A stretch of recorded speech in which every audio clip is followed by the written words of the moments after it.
What's up guys, Jackson here at Toasty DIY, and today we're going to be taking a tour of my 1970 Datsun 521 pickup truck. Let's go ahead and get into it. So the last Datsun video I think I did was probably my Roadster 2000. I think it was part 4, which was me actually selling it. Kind of bittersweet, but we still have the 280Z, the 1978. That's still my first car that I actually bought.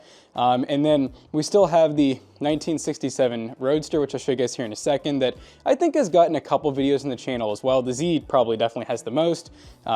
Here is the 1967 Datsun 1600, or Datsun Roadster, some people call them. And then this right here is the newest to the fleet. This is the 1970 521 pickup truck that I've already done a good amount of work to. I've actually had this truck now for, well, I think it's been over a year. And the last update I did on my Roadster 2000 was me selling it because I had this on the way and I kind of needed to recoup some money. So yes, this is a 1970 Datsun pickup truck, more specifically a 521, or funny enough, it is technically a Datsun 1600, just like this, which is kind of funny because they look nothing alike, right? This is a 1967 Datsun 1600 Roadster, which I will say, if you have a 60s, maybe a 65, 66, the Datsun pickup trucks that were I think they were either a 13, 15, or 1600, they looked a lot more like this, a lot more bubbly, kind of more like, 50s, 60s-esque, but by the time I think it'd be like maybe 69, 68 rolled around, you started to get to kind of the square body with the dual headlights. And when I say square, I just mean more square for Datsun, because comparatively, they normally have pretty round cars, especially if you look at like even the newer Zs and whatnot. So it's pretty cool that this is technically a 1600 as well. It has a very similar engine, but it's also not similar. This right here is an L16. Datsun, Nissan's always been really nice about their engine naming scheme. The L16 is a 1.6 liter, hence the title, and that's why it's also called a Datsun 1600, which is 1.6 liter. This right here is also a 1.6 liter, except this is a pushrod engine. It is not an overhead cam. It's also a 1.6 liter, but this has the R16 engine in it, which is definitely, like I said, it's a little bit different. I actually have two of them sitting over here if you want to see what they look like. So this is the older R16 engine, which is a great engine. I think they make like 96 horsepower if I remember right, which is pretty close to actually what this engine makes. This is your more standard overhead cam. It's a single cam. We do have the Weber carburetor upgrade on it, which is I believe it's a Weber, yeah, Weber Redline. What do they call it? The 3236. I'm blanking on the name here, guys, but I know it's a decent little carb setup. It's basically just like a downward side draft kind of deal. So you guys can see here we have an aluminum intake manifold, the OG cast iron exhaust manifold. Right here probably used to be something like a smog pump if I had to guess, or it could be an aftermarket option for power steering, but I don't think that was even an option yet. We have two single cylinders. They've both been replaced, so we have our what do we have? The brake cylinder, master brake cylinder, and then the master clutch cylinder, because these only came in manual. I'm not even sure what year you can even really get a Datsun in an automatic. I know like the Zs, for example, I think the 240Z and up you could get, so 1970 and up. I don't think that was ever offered in the trucks though until, I want to probably say like the maybe late 70s.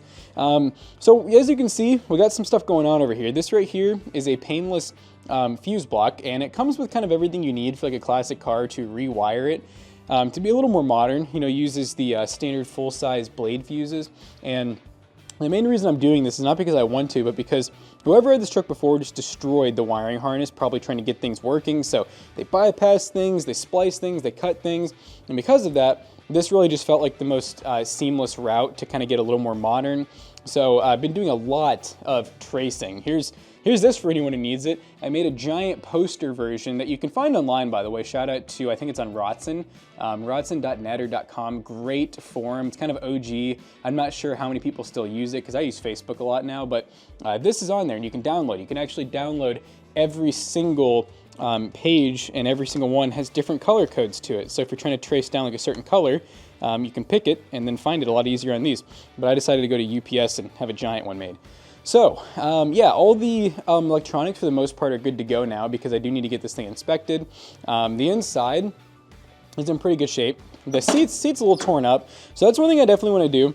I want to have the interior kind of reupholstered. Headlight is surprisingly like perfect. I probably won't even touch it. I mean, it's kind of stained and stuff, but nah, who cares? We still have the rear view mirror. We still have sun visors, which I don't think I even had in my other Datsun pickup. I've had a couple of these, or a few actually. We got a brand new windshield. I think I paid about 500 bucks installed. I did have to buy the OEM gasket, which this was probably an additional like, I don't know, maybe 70 to 80 bucks, but it's a really nice gasket actually, it fits well. These are just like a sit-in-place windshield, so these gaskets will tend to leak a little bit if you leave them outside at first, but you're supposed to just kind of drive it and let it seal over time. I don't think I've replaced them. Yeah, windshield wipers are pretty ratchet, but they work. I got the windshield wiper motor working and everything. We do have, you know, engine-wise, new aluminum radiator, new water pump assembly, thermostat housing and stuff like that's been replaced. Really, so I basically got this truck running and driving. It did not do anything when I got it. I don't even think it turned over.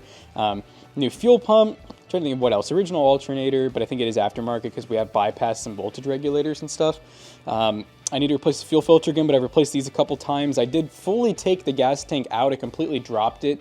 And actually, you know, cleaned it. I recoated the inside. I did a lot of work on that gas tank. It's probably spent like a week just working on it. Some of it's kind of already, I recoated things as I went. So like I spray painted some stuff black just to make it a little cleaner. But underneath, she's pretty clean. I mean, she's got some surface rust. There might be a couple small holes here and there, but honestly, I did pretty decent on picking this thing up. It came from, I think it was originally like an Arizona car or something like that. But yeah, it's in pretty decent shape at the moment. We don't have any holes in the bed of the truck. This is actually factory, super cool. You pop this up with a screwdriver and that's how you can actually get to the, not the sending unit, because this is obviously a manual fuel pump, but you can get to the gauge here, like the fuel gauge, the actual sensor goes inside there. I replaced some parts on that and I believe it does work now. Honestly, I don't remember. I haven't really checked.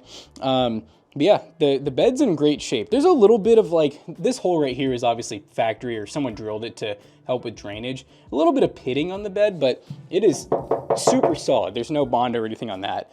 All the glass is here at this point. The windshield was replaced because it was cracked and I knew it wouldn't pass inspection. But the glass is here and over there. I do need to fix that window because it only rolls down about halfway, so it's clearly off the track. On the inside, you know, going back to that, sorry, I know I'm bouncing around. This is kind of just a, you know, first time tour. On the inside, you know, it's pretty cool. We still got like, I think these are OEM door cards, and they're not in bad shape, honestly. This is the original color of the truck, if I remember right. I know it looks like primer. I think this is more of a primer color, but this truck was originally like I don't even know what you call it, a goofy yellow. Not the ugliest color in the world, but yeah, it wasn't white. It was kind of like an off-white. Factory key and everything. All the gauges, I think at this point I've gotten working. What else with the interior? We got the dome light working, which is pretty cool. It's old enough where it was an option to have your dome light work with the doors. So this is just filled. You can just turn it on manually or it doesn't work at all. It is a 4-speed. I think this is considered a dogleg shifter. You know what? It might not be a dogleg because actually, no, it shifts normal. Dogleg would be if your reverse was over and, you know, where first is. So standard 4-speed, but God, what do they call it? Do they call it like monkey shifter or something? Because it's just like, you kind of feel like an orangutan driving it because it's so loose. That sounds a little more accurate. OEM radio. Actually works, by the way. We got it working, got a single speaker hooked up to it. FM, AM works. It doesn't sound great, but it works. It's pretty freaking dope. On the back here, we got our OG Datsun tailgate, which I love these tailgates. They have a latch on both sides to open, which is probably pretty standard for old trucks. It does use chain. You can see there it uses chain to actually hold the gate open. It's actually, honestly, these have always been really good sized beds. Like the truck overall, very small footprint. I mean, guys, look at this. This Roadster people call a Barbie car, by the way. It's tiny. It is almost the same length as the truck. The truck only maybe has an extra like 2 feet overall, but a lot of that is the bed. It has a pretty good depth to it. It's got really good width. Factory, all Datsuns came with this really nice, mounting system for, doing ratchet straps and whatnot, which I think is just genius. This bumper probably aftermarket. They probably would have been chrome from the factory. So I'd say that's an aftermarket bumper, but I like it. It's very, very thick and sturdy. It does have a little hitch on the middle, which looks like a 2-inch ball. I'm working on getting the reverse lights working, but I got the license plate light, all the brakes, all the turn signals, hazards. I know a lot of you You're probably wondering about the wheel and tire setup. Look, we don't love giving this stuff away because, you know, someone can copy your style, but I don't really mind.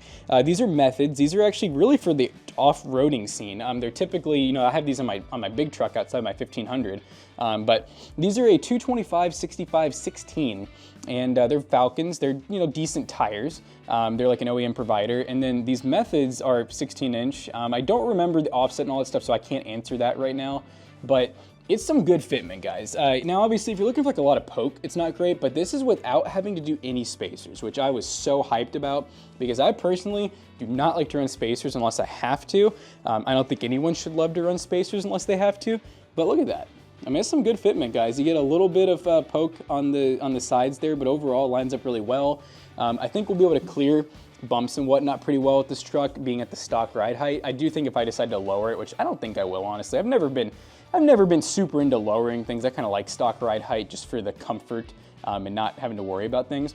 But I think it looks pretty good. It's got good, you know, clearance, maybe about 2 inches. You can definitely fit a full, like, yeah, full 4 fingers in there, so works for me. I'm trying to think of what else. So the hood, I'm gonna need to fix that eventually because sadly these hoods, they kind of get weak over time. They're very thin hoods even from the factory. So you can see here where eventually this is going to crumple. Especially if like someone goes to try to close this without, you know, taking this mechanism up, because with these old Datsuns, you basically pull down on that, and that's your hood release, which, isn't it crazy? A lot of new cars don't have that. You have to actually, like, you know, manually pull down that. With old cars, you know, it's like they were actually thinking. I love it. I'm trying to think if there's anything else. Yeah, body's very straight. Doesn't look like it's ever been wrecked or anything. We have this goofy antenna, which I need to do something about it because I cannot stand this part. This just looks so dumb. Looks like I'm a freaking, like trying to use like an old like radio, like an old ham radio or something on it. I think this front bumper is OEM. That looks OEM. I think it's been spray painted black. I think originally it would have been chrome, and you know, they just sprayed it. But it looks to be about the right size and everything. The fit is proper. Like I said, that rear bumper definitely seems aftermarket to me. I think originally the rear bumper would have been round, kind of like this one. But hey, for fun, I'm gonna start this thing up too. I honestly was gonna skip that part, but I feel like it wouldn't be a fun Datsun video if I didn't start it. So let me put the camera down and get her started. All right, we got a little bit of starting fluid just kind of sprayed in the carburetor. So this should just, let me make sure we're not in gear here. Like I said, it's, you know what they call the shifter, so it's kind of sloppy, but I think we should be good. As you guys can see, we got some lights to come on. Oh, the radio just came on. Yeah, it's crazy. All right, we got Phil Collins playing. Yep, we should be good off that first start. Yeah, with the ether, this thing starts right up. And I will say, once you start it like once, it's good for a few days, but then after that, you either have to just crank this thing for a minute, or you just need to spray some starting fluid and then it'll start right up. But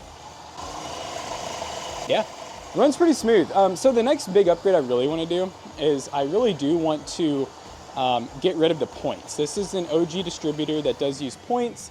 I'd like to switch over to a Hall effect version just because I just love this so much more. You don't have to worry about gapping points.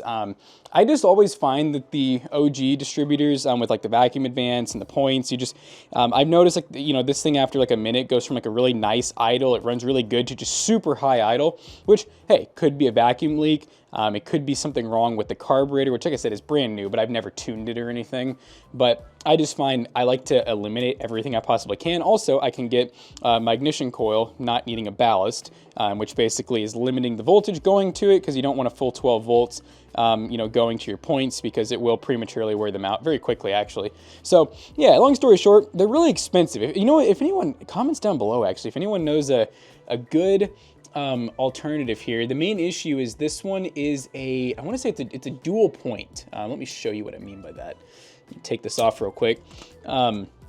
Yeah, so you guys can see here, it has points on each side, which for whatever reason, if I remember right, makes it a lot more complicated, because otherwise they make some nice single point replacement ones, but for some reason the dual point ones, they just like don't exist. So you either have to get like an old, I think it's like a, you know, like a kind of like the truck I used to have, like a 77 HEI distributor, where it has like the little matchbox on the side, and then I want to say you have to redo some wiring and stuff. I don't know, but anyways, on my other Datsuns here, like this one here, A long time ago, I swapped that over to Hall effect sensor, and I love it. It just literally starts right up. It never has any issues, never misfires. It's just perfect, you know, even though it's carbureted and side draft carbs. And then the 280Z over there is the Turbo L28 ET swap. So that one also is Hall effect. It uses a 280ZX distributor, which by then they switched over from points. So yeah, if anyone down below, if anyone actually watches this, I'd love to hear any suggestions you guys have for not breaking an arm and a leg on having to spend, but I'm cool spending some money. I want it to be good. I don't have to worry about it anytime soon. Yeah, newer diehard battery. I like to go with, good name brand batteries. I've found it's kind of like tires, you know? You can get away with the cheap battery, you can get away with the cheap tire. They'll be great at first, but they just wear out so much quicker than the nicer brands. That's the same with batteries, guys. Always have a trickle charger on, anything, not just, lawn equipment, your motorcycle, whatever. Having that just makes the battery last so much longer, guys, and you don't have to worry about the one time that you want to go take it out for a nice drive and then boom, it's dead. That's the worst feeling. But anyways, I think I've talked your all's ear off. Now that we got the garage open, I can show you guys the back a little bit better. But yeah, I hope you guys enjoyed the video. Hopefully we'll have some more videos to come soon on this thing. I really am planning on keeping this one, unless because you guys know, I'm always looking for projects and stuff. I'm always looking for, nicer, better.